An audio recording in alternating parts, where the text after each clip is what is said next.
कल्पना एक साधारण परिवार की लड़की थी जिसने अपनी पढ़ाई पूरी कर ली थी। अब वह घर पर ही छोटे बच्चों को पढ़ाती थी। कल्पना का रंग गोरा था और वह दिखने में भी सुंदर थी। कल्पना के माता पिता कल्पना की शादी के लिए एक अच्छे लड़के की तलाश में थी। तभी कल्पना के मामा ने एक लड़के के बारे में बताया। वो बताते हैं लड़के का नाम राहुल है और वह मैनेजर के पद पे है और महीने में 70,000 कमाता है।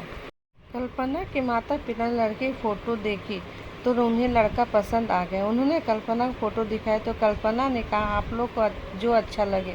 अब लड़का और लड़की वालों के परिवार ने मिलकर दोनों की शादी तय कर दी। कल्पना के माता पिता बहुत खुश थे कि उनकी बेटी की शादी एक अच्छे घर में हो रही है।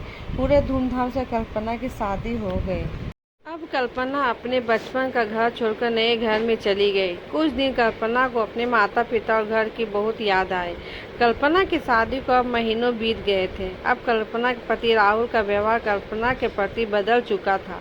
अब राहुल कल्पना से चिढ़ा रहता था। अब ना तो राहुल उससे पहले जैसा प्यार करता और ना ही उसकी बात मानता था। कल्पना को समझ नहीं आ रहा था कि वो क्या करे। बस वो रो कर अपना दर्द कम करने की कोशिश करती।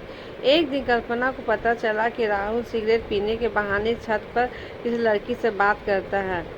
कल्पना ने राहुल से पूछा कि तुम छत पर जाकर किससे बात करते हो। तब राहुल ने बताया कि वो मेरे ऑफिस की फ्रेंड है, उसी से बात करता हो और तुम अपने काम से मतलब रखो, ज़्यादा सीआईडी बनने की ज़रूरत नहीं। होली का दिन था। राहुल के कुछ दोस्त उसके घर आए थे। सभी ने घर पर पार्टी की। राहुल के एक दोस्त ने उस दिन ज़्यादा ड्रिंक कर लिया था और उसने नशे में कहा भाभी आप इतनी सुंदर और मासूम हो, फिर भी वो राहुल भाई उस घमंडी लड़की नेहा से बात करते हैं। लगता है कि आप राहुल भाई का सही से ध्यान नहीं रखते हैं।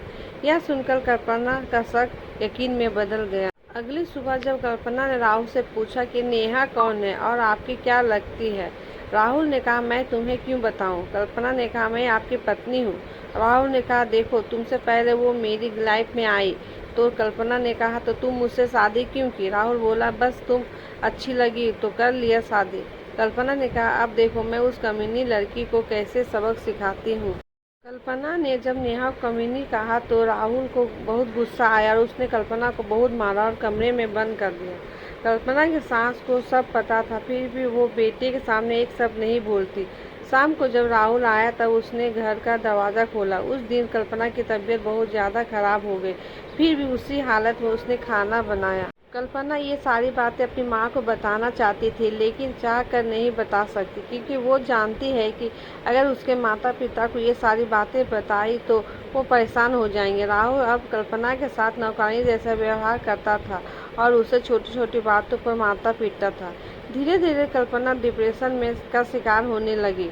उसके दिमाग में गलत गलत ख्याल आने लगा। अब वह ना समय पर खाना खाती और ना ही किसी से बात करती थी। आखिरकार एक दिन कल्पना ने अपने माता पिता को हिम्मत करके सारी बातें बता दी। उसके माता पिता को बहुत दुख हुआ, किंतु उन्होंने कल्पना को सांत्वना दी और पुलिस को सारी बातें बता दी। पुलिस ने राहुल और उसके माता पिता को पकड़ कर ले गए।